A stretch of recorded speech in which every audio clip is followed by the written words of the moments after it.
I'm gonna go.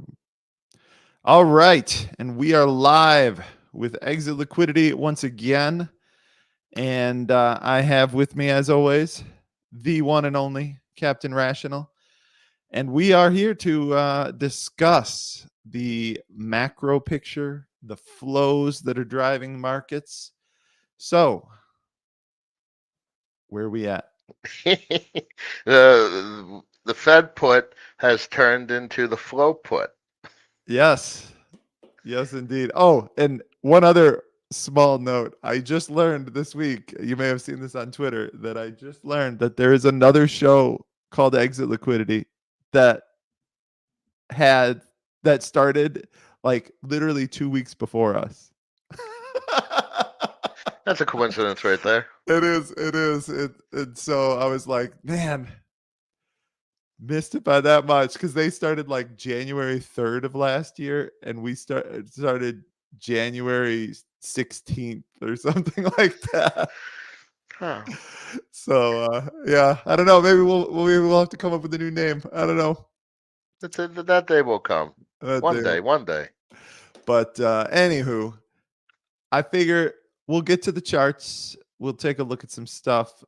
But there's no better chart to look at right now than this guy right here. I mean, can you blame this one? This one looks glorious. It's a break to the upside. So last week, if those that actually watched last week, um, we had we discussed the fact that it was kind of like right up against this sort of historical trend line here, and it was like, hey, is this thing going to take a breather here in this rising wedge, or is it just going to just power through it? And we got our answer. It powered, and and we talked about just how powerful those breakouts to the upside tend to be on rising wedges, because like they do tend to go down, but when they do break to the upside, it's usually like a big green candle. And you know, that was a nice candle, almost as nice as that ETH candle, man. Whew. Yeah, Look at that Ethereum's thing. catching up very nicely. The ETH Yeah. BTC chart Yeah, here. let me pull that up. ETH BTC bounced right off that support after consolidating on that thing and just hovering for, God, yeah, almost 6 months, just hanging What out do you right got? at The the. weekly? Pop it on the monthly. Even better. Look at that. Yeah. Is that a TWAP or it's sitting on the 50 SMA on the monthly as well. Yep. Oh, and let's go to my little home cooked measurement of ETH frothiness. Uh, so this is where we are. So this is a metric I created that it's basically the market cap of ETH divided by the market cap of all of the on-chain stables. And I've kind of got these little green, yellow, orange, and red indicators that I use as kind of a benchmark of when things are super frothy. Because like everybody's always like, oh man, look at that huge pump. This must be the end. And like this thing is making me feel better, making me feel like, nope, you know what? We still got a ways to run before we hit danger territory.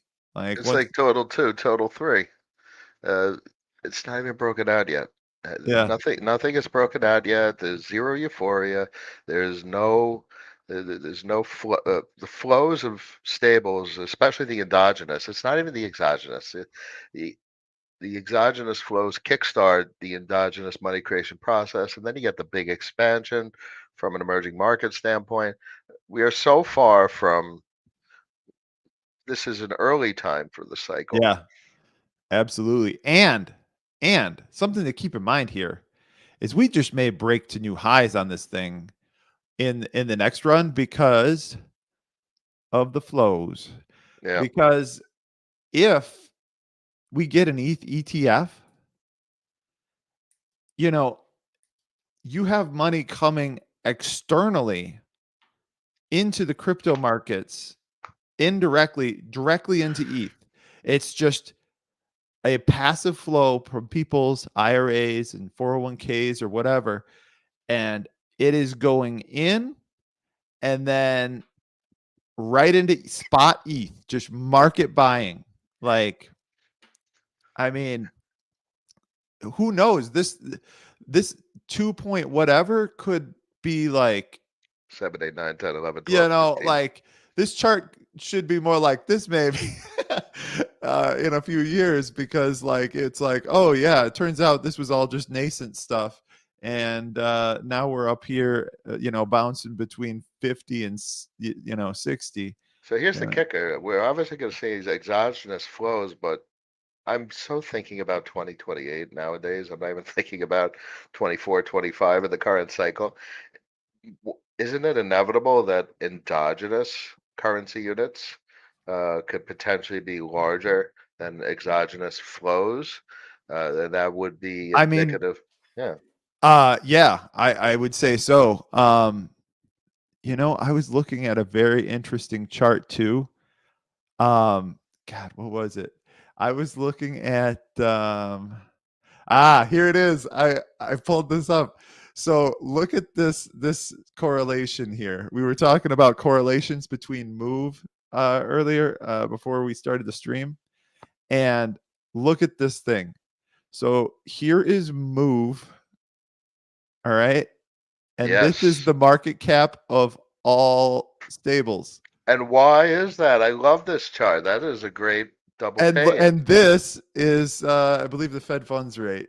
Um Oh, and now, so this is going to be so much bigger. But if you put the Fed funds on top yep. of Move, well, this is basically double panel version of it. When it's going to be so much bigger, they're printing 10.8 plus deficit spending in fiscal 24, which is 2 plus. You talk about $13 trillion of fresh collateral coming onto the market in 2024. Yeah. The second they drop, they've increased the money supply. And by money, I don't mean dollars. By money, I mean US treasuries, long duration treasuries. The second they start dropping the Fed funds rate a quarter percent, man, it's going to get freaky. Yeah. Yeah. I mean, it's going to be absolutely wild. 10.8. 10, in 2020, is this bigger than 2020? It's such a monumental. It's a $1 trillion is double stacked pallets of $100 bills the size of a football field, and they have to print 13 of them, and the 13 doesn't end up as dollars. The leverage on the 13 ends up as dollars. We're talking about a currency supply expansion on the planet, like what, 10 to 1, $100 trillion.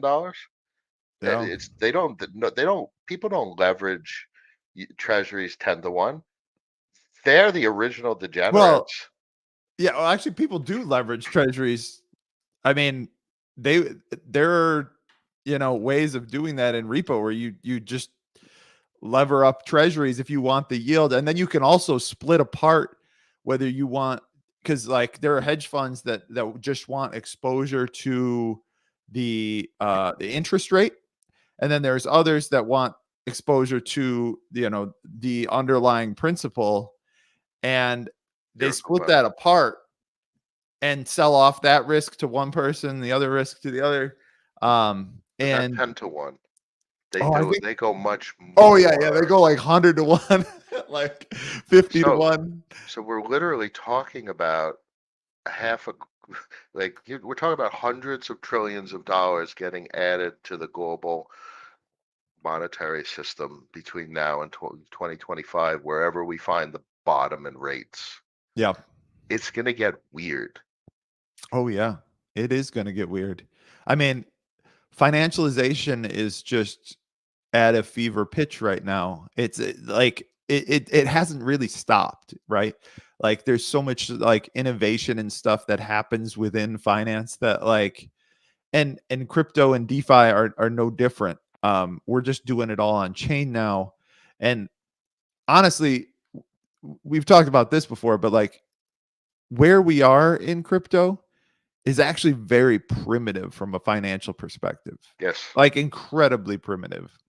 And compared to the levels of sophistication in the traditional markets. However, we are closing that gap, and In 4 years. it's only a matter of time before the tooling becomes sophisticated enough that the truly big whales, like the JP Morgans and the like, and the, It's too public. Citadels It's too start. known. You need the names that are not on the list. It's the families. And when you get 50 billion clips thrown around. Yeah, absolutely. When somebody, Bill Gates's family office or whatever, And it's all the shadow. It doesn't have his name on it, and it's not the Warren Buffetts where it's just public money, and it's the families where like Bezos and Musk, they have a couple hundred billion. yeah. The I families mean, don't have a couple hundred billion. The big families, the ancient money, half a yeah. trillion, a couple of trillion. Speaking of Amazon, look at this chart because this week alone, Jeff Bezos sold like $6 billion worth of the stock. Sure couldn't tell. Like, Yeah, we'll check back when this is at 500.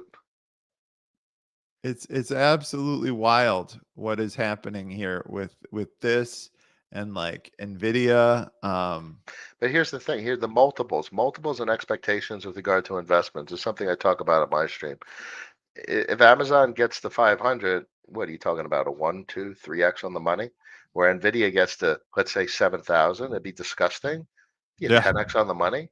Why would anyone own these things in the size that our type of audience or average crypto market participant or average stock market participant, why would anyone buy these types of things looking for those kinds of multiples?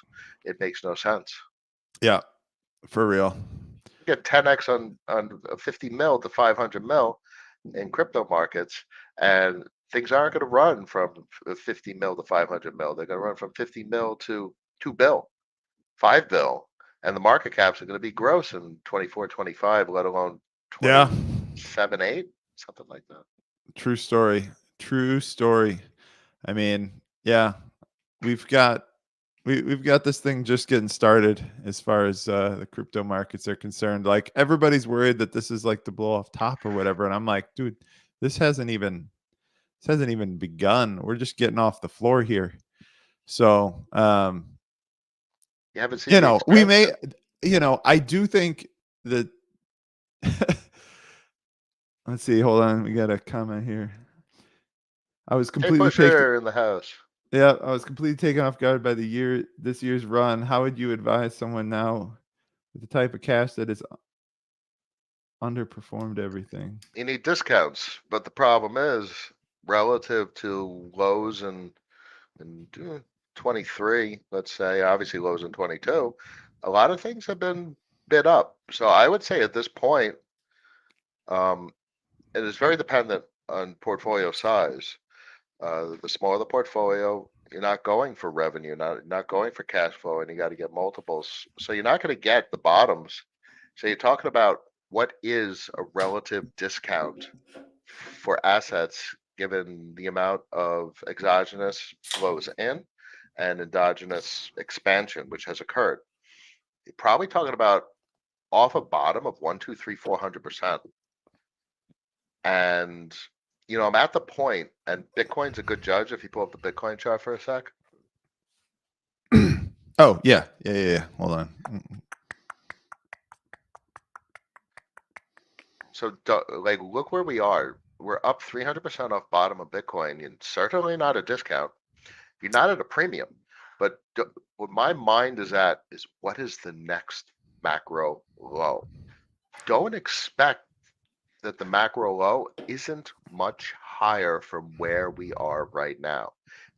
For instance, picture a line or drawing on the chart to 250 and it crashes to 60. All right, that makes about sense. 60 is literally like 4x off of 2023 lows. It's a Yeah. 400%. That's crazy from a return perspective. Sailor will be like, whoa, look at these numbers. Yeah. I mean, but just look at kind of like what happened last time, right? Like Exactly. you got, we ran up to 20,000, which was the previous high, and then we blew right through it. Um and went up, 3x that. It's I think maybe just given the size, maybe we won't 3x this one after we hit the all-time high, but it could happen with the passive flows coming in that weren't available before. It could absolutely happen. I think there's diminishing returns. A lot of folks counter that argument, but we did a 20x in 2020 from 3,000 blow off bottom, that little candle right there, to 70. So it's a more than 20x. Um, so what, a 5x on Bitcoin from here, 250, Yeah. and 10x on Ethereum. So the beta plays on those are quite interesting. Because Ethereum rips a 10x and Bitcoin a 5x from here, and you got 50 mil market cap assets running around, little micro mini caps. They get repriced to $1 billion, and you get 50x on the money. Yeah. Yeah, those 50x's are how you get from the small guy to the medium guy. And then when you get to the medium guy, you get uh to worry a little bit more about cash flow and things, and preserving it, because you got to keep it. That's the hard part in the bull market, is you get the 50x and then you have to keep it. And that's the hard part, honestly, because something that I don't think most new entrants into the market really think about is, as you get higher, the window to get out gets smaller, because you start burning through more and more of the liquidity. Like, if you hold like a good percent of a token, like, because you got in super early, and then you go to sell that thing like at the top, you're gonna make a pretty nice dent in that candle. The Giga um candle, the yeah. Sisyphus candle, as they call it. Yeah. And like, it's something that small players aren't used to having to deal with. People that deal in size regularly, they know about like the price impact that they're going to have, and they recognize that, like, in order to get out, they need to do it over time, and they need to just slowly work their way out of positions. But like, retail people that haven't actually ever had this problem before, they a they get married to their bags. Don't marry your bags. From a cap um gains perspective, yes. yeah, if you're in it for the capital gains, do not marry your bags. Now, the hard part is you got to have conviction, but not marry them. Oh, you got to let them go. And there'll be a time. So back in 21, we were talking about it. It's going to go lower and lower and lower, and it's going to hit lows that you never think it's going to come back again. And we're at the point in the market where, yeah, it's going to keep going higher and higher, even if there's on the path a credit event. We're heading into 25, it's going to go higher and higher, and you think it's never going to come back down again. It's going to go so high that you're going to start looking for donation sites for rescue pets and building And homes in Africa. That's how high it's going to go. It's going to be like, yeah, or you're gonna be like shopping for Lamborghinis. that as well. It depends on the viewer. I'm sure your viewers are more the donation type than the Lamborghini type. But like, once you start browsing for houses that are worth like 5 times what your current house is worth, uh, it's time to start thinking about selling. And honestly, the biggest indicator for me when it's time to trim is when you feel like it's irresponsible to hold stables or any form of dollars. That is like the biggest, Yeah. like Counter when, trade. Yeah. yeah, because like it truly feels that way. Especially when you're connected and on social media like we are, like you feel the sentiment on the timeline. And when you feel like, "Oh my god, every dollar that I have It's a that waste. isn't in this market is being wasted." When you feel that feeling, it's time to sell everything. And that's just the sentiment. So nowadays, well, me and Ben will be talking about this heading into 2026. We'll be eyes on the move indicator. We'll be looking for a bottom. We'll be eyes on Fed net liquidity. We'll be looking at the Yep. bottom. It's not even interest rates. Interest rates are a lagging indicator. Yeah. So we should kind of get into some of that TradFi stuff, as that is you know, part of our shtick here. Uh It is. uh so um oh, I was gonna pull up, there was a historic event this week that I wanted to get into. Thought I had that. That's crazy. Given we're looking at USD JPY at 155. Oh my God. All right, here we go. So this is the Nikkei index. This is Japan's stock market, basically. Their equivalent of like the S&P 500. Could be a Uh, leading indicator, flows. But I wait, mean, emerging market flows. It's an this advanced doesn't go market, back but far enough. Hold on. Hold on. I grabbed the wrong one, I think. What happened to the one I had before? Oh, here we go. Let's do this. There we go. There we go. I was like, this doesn't go back farther enough. We need to go all the way back. All right. So look at this. 88. Oh my God. 89. Is that 80, 45 years? 89. 34 Oh years my God. uh since it made basically made its highs. So for those that aren't aware of the history there, because you're less than 34 years old, um, or maybe you're, just not a nerd about this stuff, because I mean that I was like 5 years old when this happened. Um, so like four.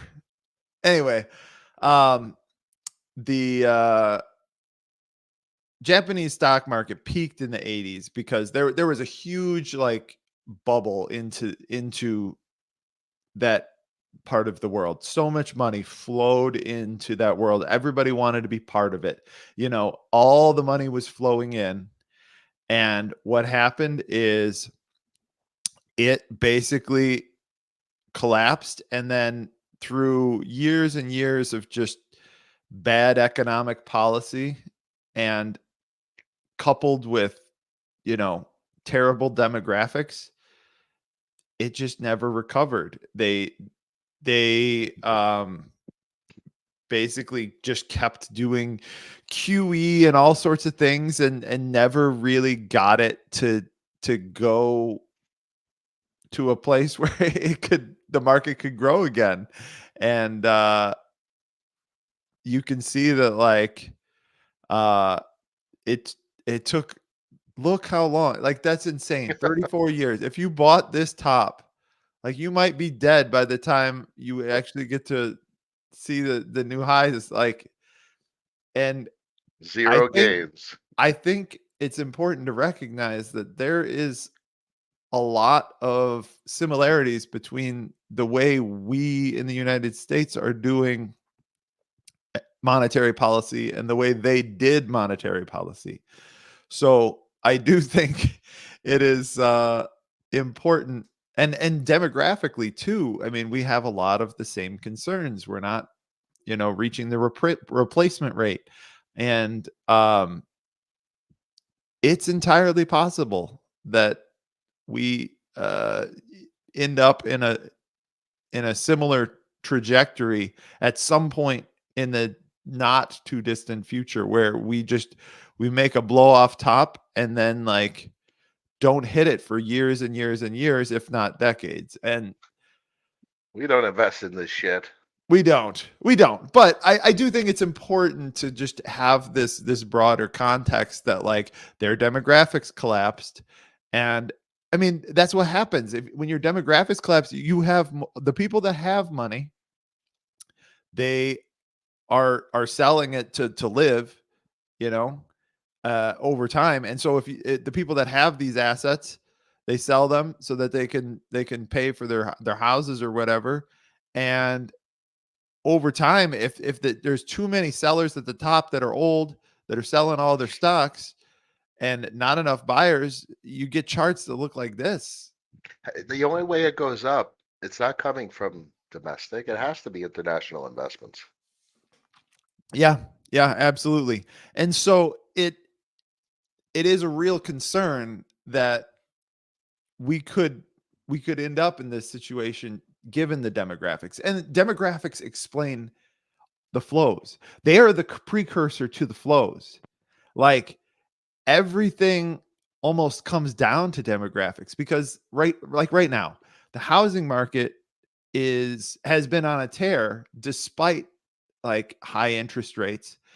And I think a lot of that is the fact that millennials are finally like now that the boomers are gone out of the workforce, the millennials are finally getting paid, uh, and so they're able to finally afford houses. Not anymore. And and the millennials are a bigger generation than those on that flank them on either side, Gen X or Gen Z.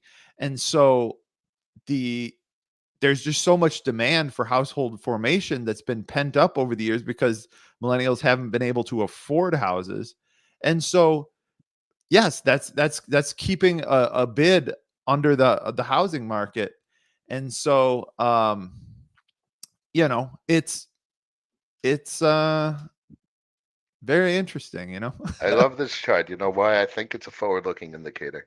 I think this is a forward-looking indicator of the turn in the dollar. You want to take a look at the DXY? Yes, absolutely. I think that the system is at such an extreme, but guess what? Zoom out to the 6 month. 6 month, holy cow. Is That is it? Look at this thing. Look at that candle that we hit in 20 end of 21.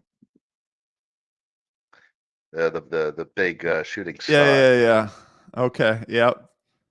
The, the only thing that compares is 1986, 1987, or whatever the candle was. It is such a monumental signpost, as what Groma would say.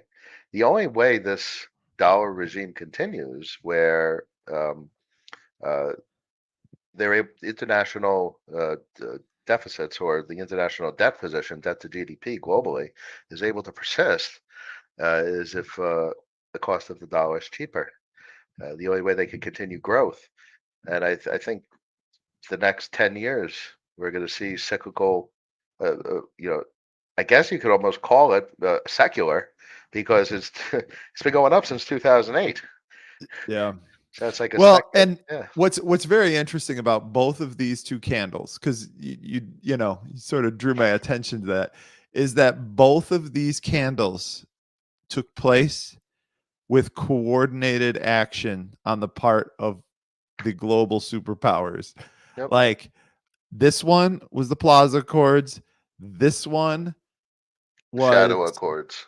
the Shadow Accords. That there was very clearly some manipulation going on in the markets that allowed those candles to look like that because you know there's there's no way it was just completely unnatural. The dollar was just going parabolic, and then all of a sudden it's like I remember to the day like Biden like tweeted out like we're looking at the strength of the dollar, and then boom, Because the the dollar going parabolic begets the dollar going parabolic. because as the dollar goes parabolic, it blows up everything. It blows up energy. It blows up the capacity for foreign nations to service debt. And as that blows Yes. up, it it causes more demand for the dollar. So the dollar's demise is that this chart going completely vertical.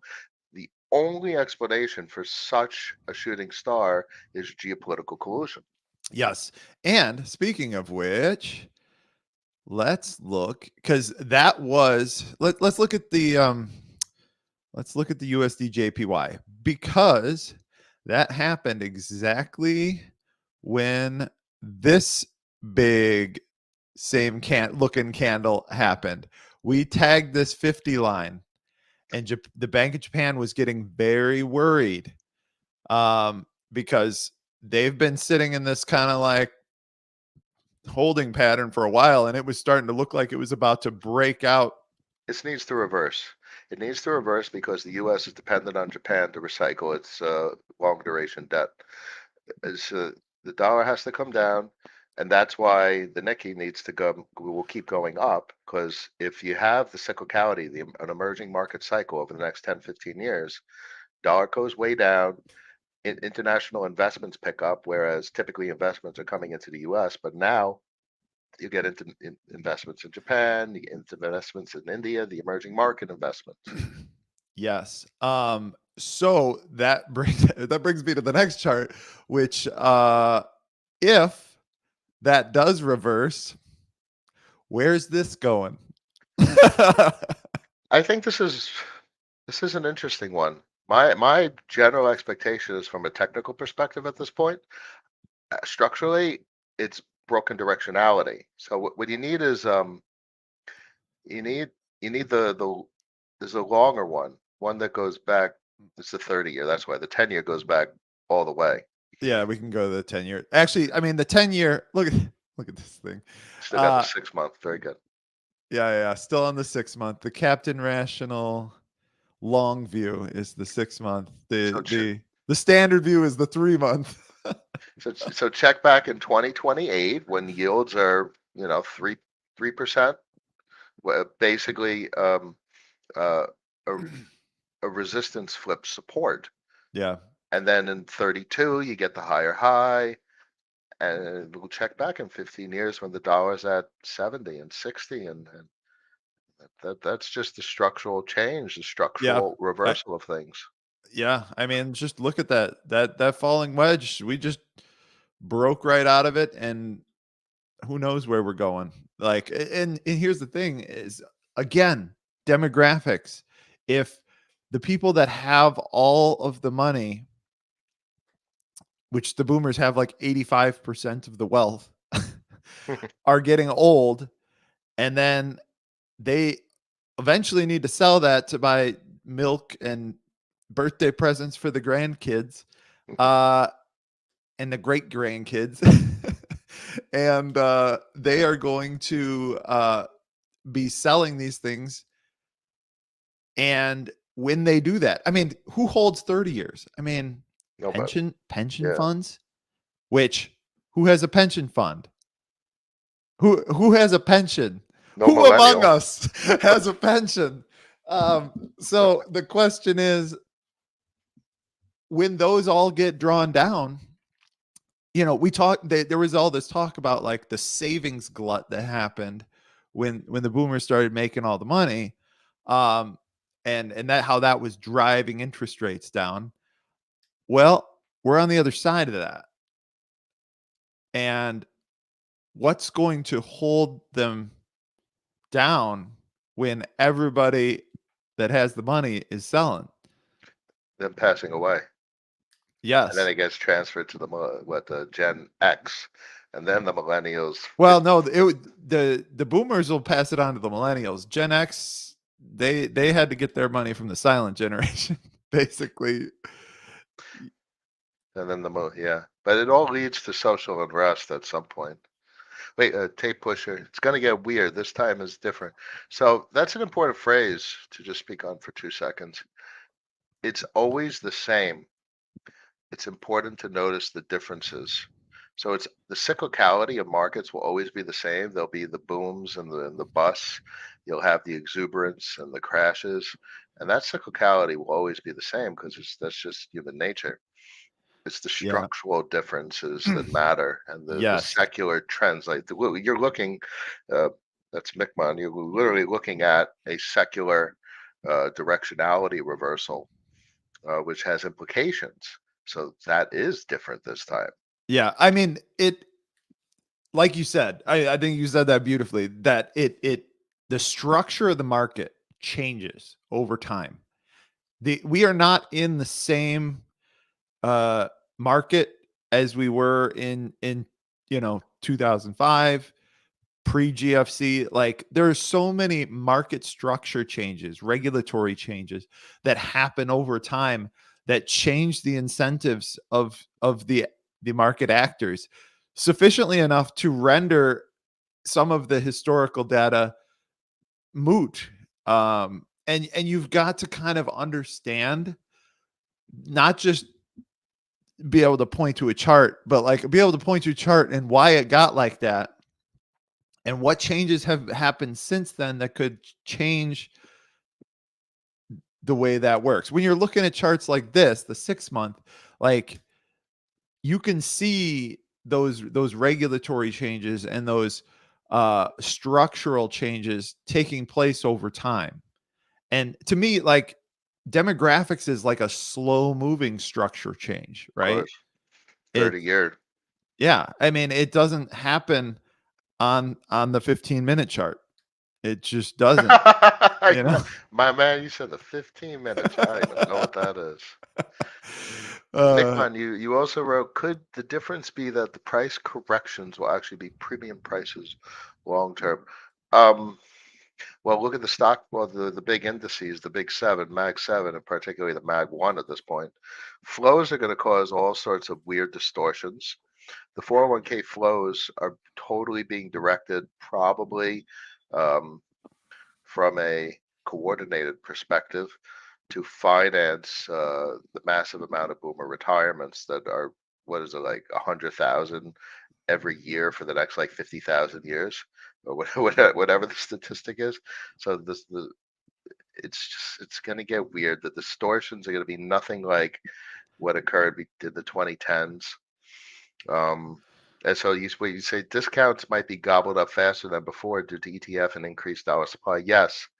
Uh, so we could easily see diminished pullbacks because of flows. So that's exactly what flows will achieve. If Fidelity really allocated 1%, 2%, or whatever they did of their retirement account portfolios to Bitcoin, we could easily see diminished pullbacks as compared to oh historic yeah. Bitcoin I mean, pullbacks. at that point, once you get those truly passive flows, because like right now, I don't think that there are many truly passive flows coming in.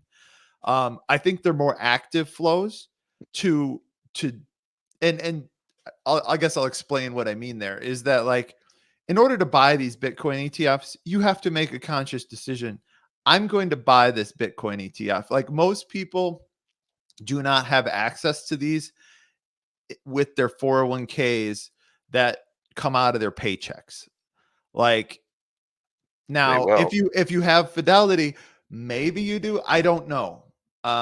But like once you start seeing those truly passive flows where every week it's just coming out of your paycheck and it's going into Bitcoin, paycheck, ETH, paycheck, Bitcoin.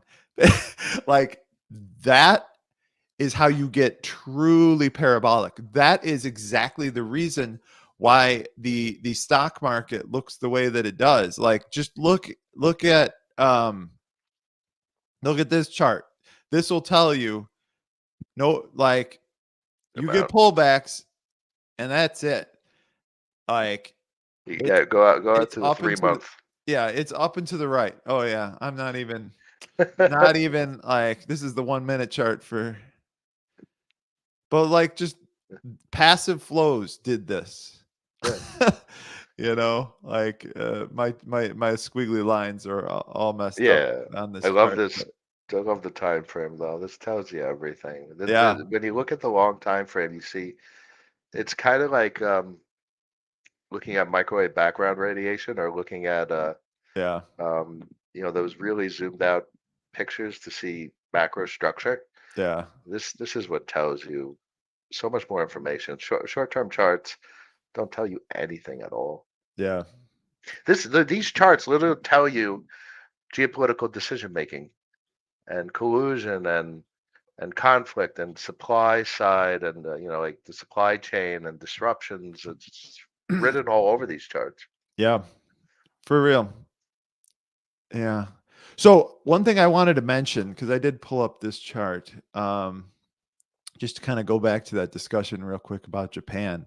Mm. This is Japan's balance sheet, of their central bank since '89. Um, so like it's just been boom, and then uh, you see it kind of takes off and goes a little parabolic during the Asian financial crisis, and then it just kind of goes up into the right for a while. Then right before the financial crisis, With QT. yeah, they tried to reel it in, and you know we And know they how blew that it up. went. And then and then they blew it up. And that's how this works, right? Is that you can reel it in for a while when you do this balance sheet expansion, but then eventually you hit the point where you cannot reel it in anymore. But um, this is what their balance sheet has done. And there was a quote that I was telling Captain earlier, that let's see, let me find this. Bank of Japan Governor Ueda warns that 1% interest rate hike could trigger 40 trillion yen valuation loss on JGB holdings. So they're starting to see inflation there, because they are actually their demographics are actually starting to actually show signs of recovery over there after years and years and years of just 20 years flagging. later. um and they're starting to see some inflation. And how do you control it now? You've got this balance sheet, 756 trillion yen, just chilling there, and it's all holding JGBs. JGBs are the Japanese government bonds, and they are the market for these things. Um, How much and do they own? Like almost all of them. they own like an insane amount of the volume every single day in JGBs is coming from them. And so I accidentally changed charts, but yeah, here's and so like when you're holding a bunch of stuff like this, uh and you raise one interest, like it's going to be massive, massive losses. And who takes those? It's just going to sit on their balance sheet, because there's no way they're going to want to let those losses out into the world. Um, and if you don't actually register the losses, it's just going to feed more inflation, because if you create money without deflating on the other side of it, that's just inflation. Money and monetary inflation. Monetary inflation, correct. And so that is going to express itself. So like there's this concept of like it's almost like a trilemma, uh that like you can save your currency, you can save your bond market, or you can control your um the capital flows in and out of your country. You cannot do all three. It's also the dilemma. You can't save both. It's either the currency or the bonds, and they've clearly sacrificed their currency a long Yeah. time ago. Yes. Well, and yeah, that's the thing, is it's like they so many of these central banks have been trying to do both and trying to get away with both. And Japan has gone to great lengths to manipulate the currency markets to kind of uh keep from you know finding any sort of price discovery there. Um but they've Yeah. been doing it in coordination with our own. So with the U.S. For crypto folks, Japan is the convex of the United States. Go Yep. figure. Yep. But I mean, it's the same stuff happening at our central bank as well, like where it's just they're 20, 30 years ahead of us on this train.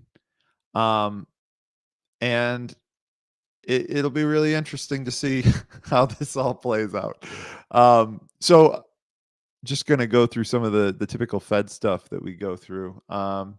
Let's see. So this is just bank reserves. Actually, let's see. Hold on. That's not the one I wanted. Here we go. This is the chart I like. So this is bank reserves that are in the banks, and very clearly we are not tightening. We stopped tightening back in 22. We have not tightened anything because people have more money in the bank. We're going to see a very nice top. We're going to see between reserves, between Fed balance sheet, as Arthur pointed out, is a good inspection, and the difference between the Fed balance sheet, reverse repo, and Treasury general account. Yep, You'll, we'll you'll, we'll get to those. Yep. and then what's the most forward-looking indicator? I would say it's the move indicator. But between those three, move as the earliest forward-looking indicator, and these liquidity type of inspections, you're going to see the top 3 months in advance, which means, yeah, you'll miss out on maybe 10, 20, 30% of the final Bitcoin and Ethereum move, but it's coming down. If move explodes, it finds bottom, the market will roll over. Fear will spread. Yeah. So here's the move index. This is another one that's. Let me put this on the Captain Rational 3 month here. Well, overlay the Fed funds rate. Uh, Man, we're getting fancy here. Hold on. Here, Fed. here, here. Let me do Here, mine. no, I got it. We can do this. New panel. I learned tricks. There we Yes, go. Boom. Look at that mastery. yes, yes. So, yeah. So So there this, is I'm just going to delete this one. All right. So there is the Fed funds rate. And as you said, like the Fed funds rate leads the move. So, now the question is how much of this, move here is speculation that interest rates are going to go down? Um, and how much of it is, them actually going down? Because I mean, with the last CPI prints and stuff coming in hot, I think the Fed is going to be reticent to cut anything just yet. look at the. I think there's a reversal though. This is obviously a little snapshot of history. It's only since 2003, but Well, yeah, the move has only been around that long, so look at the correlation. I think the correlation flipped with regard to leading and trailing. I think the Fed funds, move was going counter to Fed funds back in the 2000s. So move kept going down, even though the Fed funds keep going up. But I think move leads the Fed funds. It's almost as if the bond market slows down in volatility, and it's going to force the Fed to cut rates.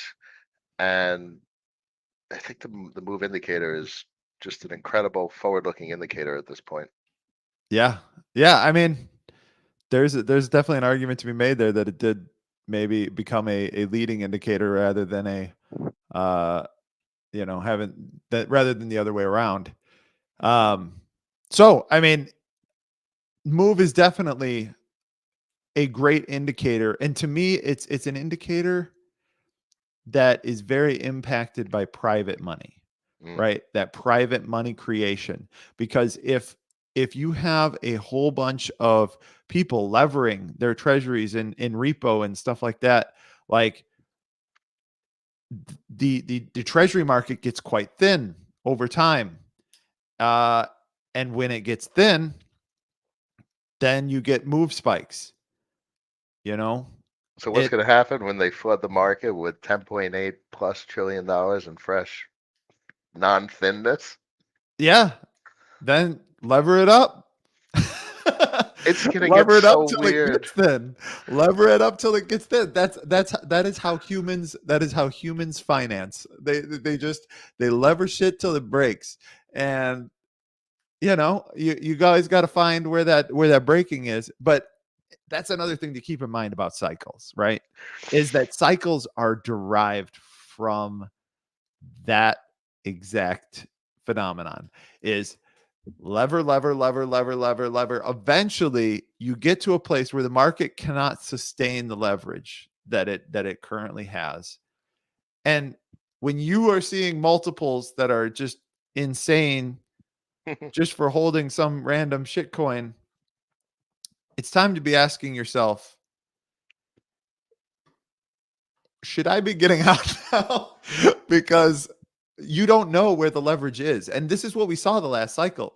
And I'm so mad at myself that I did not listen to Chris Berniski when I remember him tweeting about all the hidden leverage. Or actually, it wasn't just him, it was Barry too, about the hidden leverage that is hiding in uh crypto markets. And I'm like, what do you mean? You can see there's tweets of me like, what do you mean? All the leverage is on chain. You can see it. It's fine. Uh, but it wasn't. It wasn't on chain. People were taking off-chain loans. SBF was borrowing against his shit coins and getting real dollars in private deals, like billions and billions of dollars. Same with Three Arrows Capital. They were taking GBTC and borrowing against it in order to pump my bags, and I didn't know.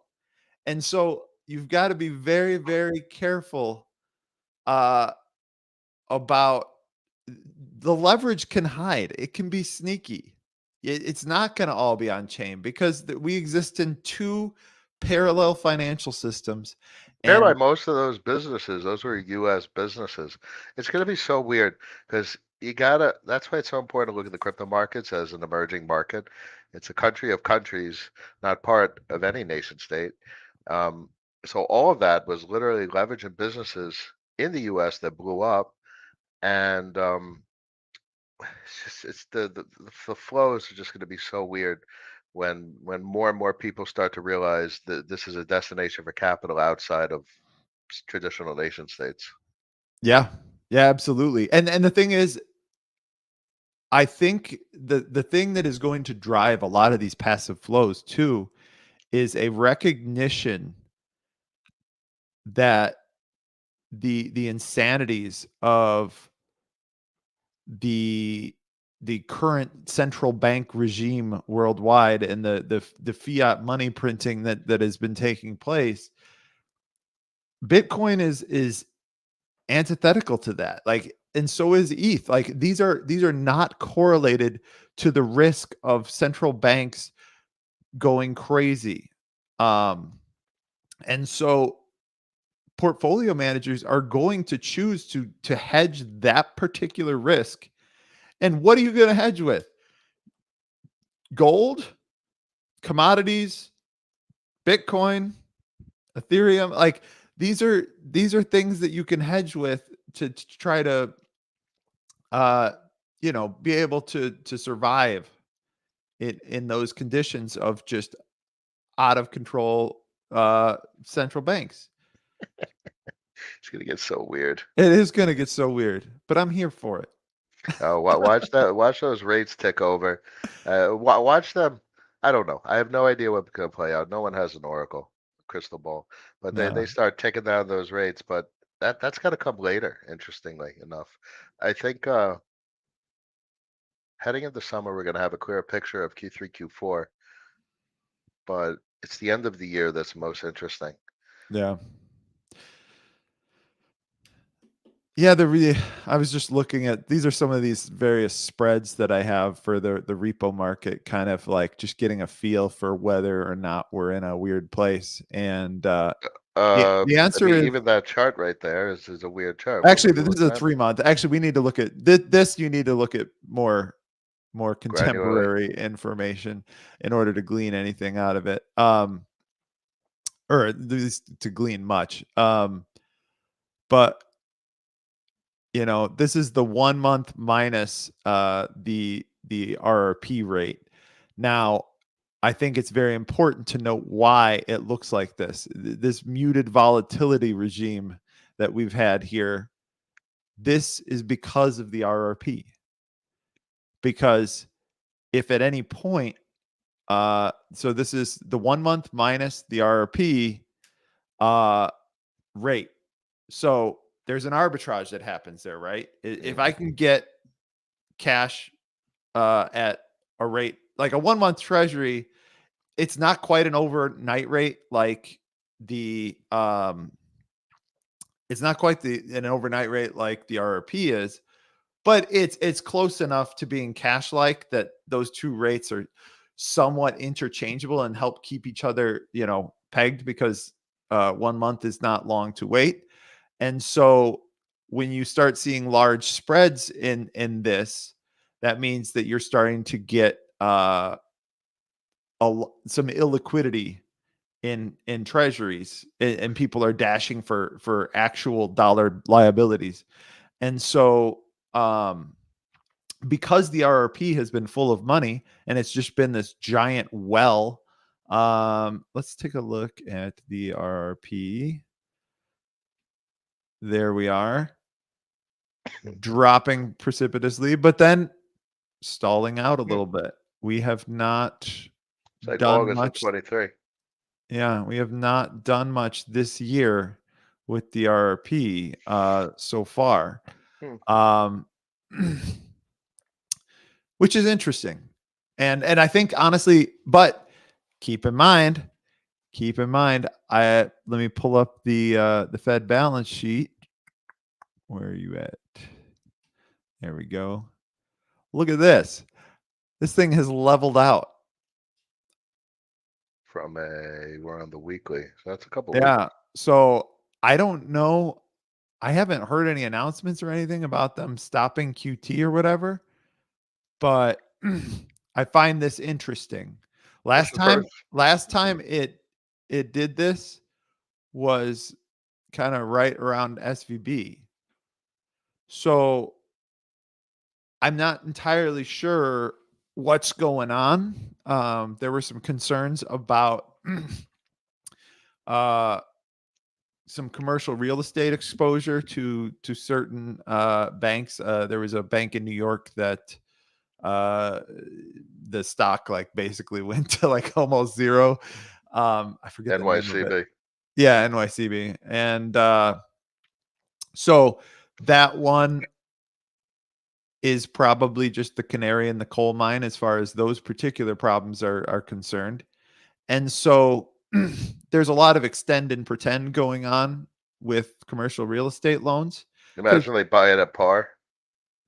well, they're not buying commercial real estate at par. They're Um, buying treasuries at par uh, BTFP, but that's through the done. BTFP. But imagine they tarp it Oh and yeah, they, they and they just could. suck up 2 trill on the balance sheet.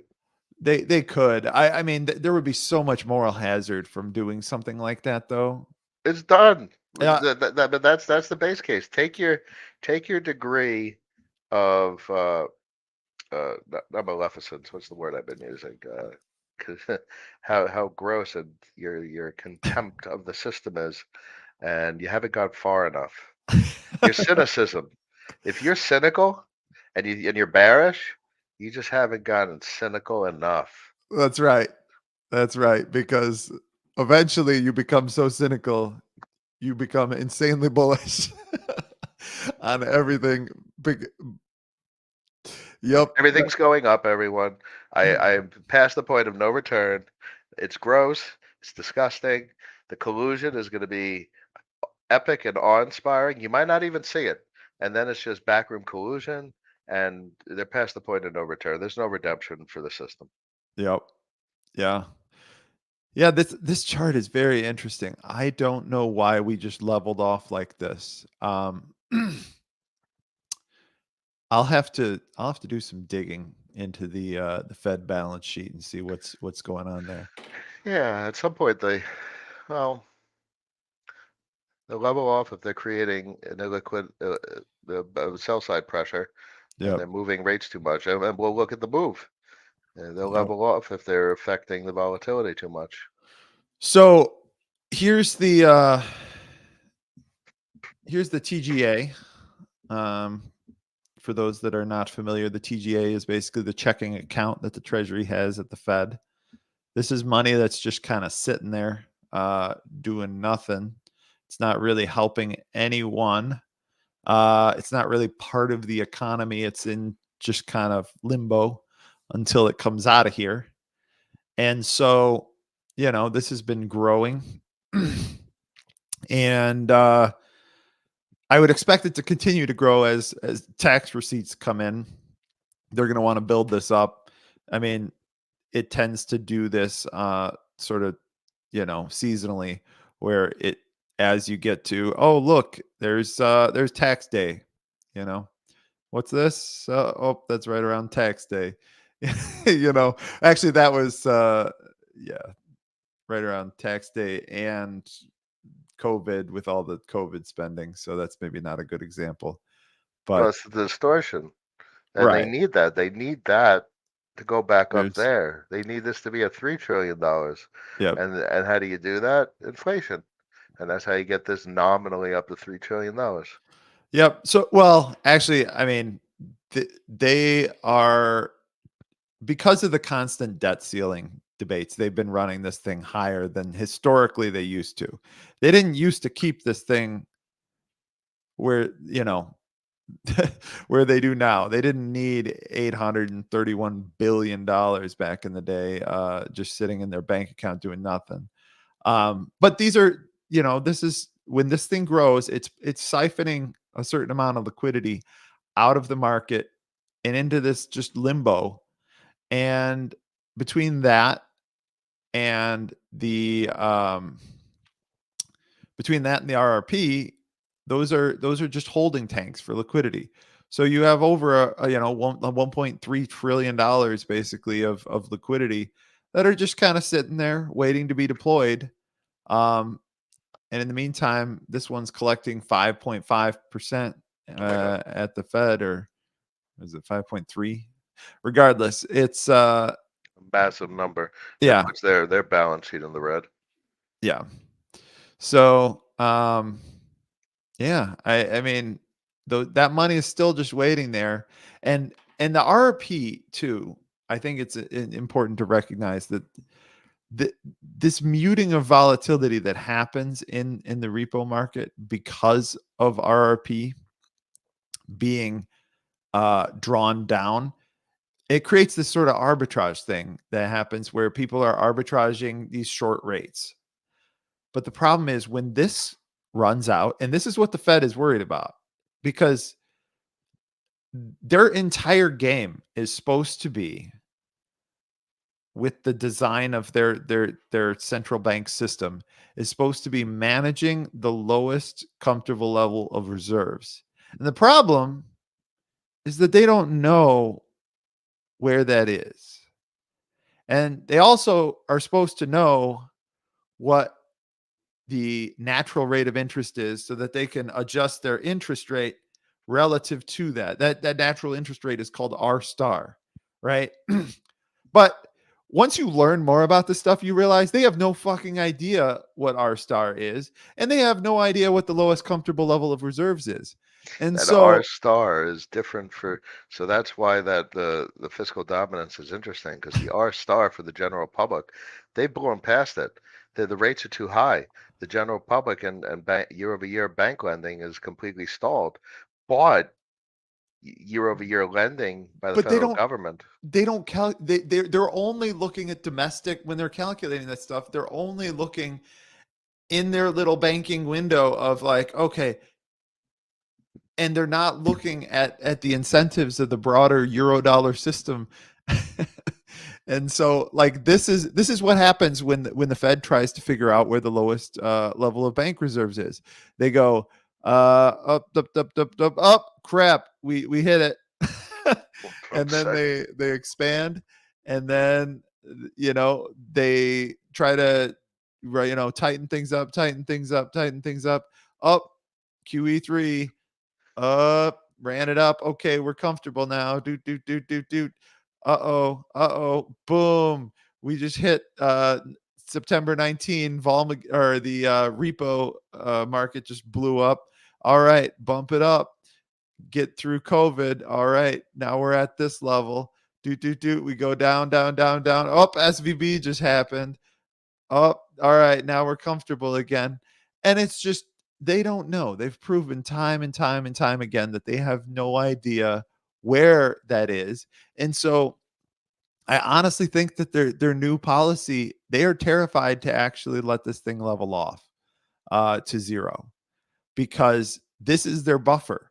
Right now, they have $574 billion sitting there waiting as a buffer on that level of bank reserves. This is like a savings account for the world, like for the world supply of dollars. In And case shit, it's the in case shit account. yeah, yeah, because like literally they can just go, oh, okay, this is like the rainy day fund, and they're bleeding this thing dry. Um, but like I honestly think they might not let it go all the way down to zero anymore, No, that needs a because buffer. I I mean, think they recognize that this is a buffer that they need, because if they don't have it, then they're not at a level of abundant reserves, because it's one of those constraints that doesn't matter until it does. mm, And once you start binding on that constraint, you're going to have a bad time. Something's going to blow up. And it keeps changing where the level of comfortable reserves is, because the amount of demand for reserves caused by the amount of debt in the system, which is where demand for currency comes from. It's maybe one last thought. Is something going to blow up? Oh, I mean, something will blow up and we'll paper over it and print more money and it'll be fine. But is something going to blow up?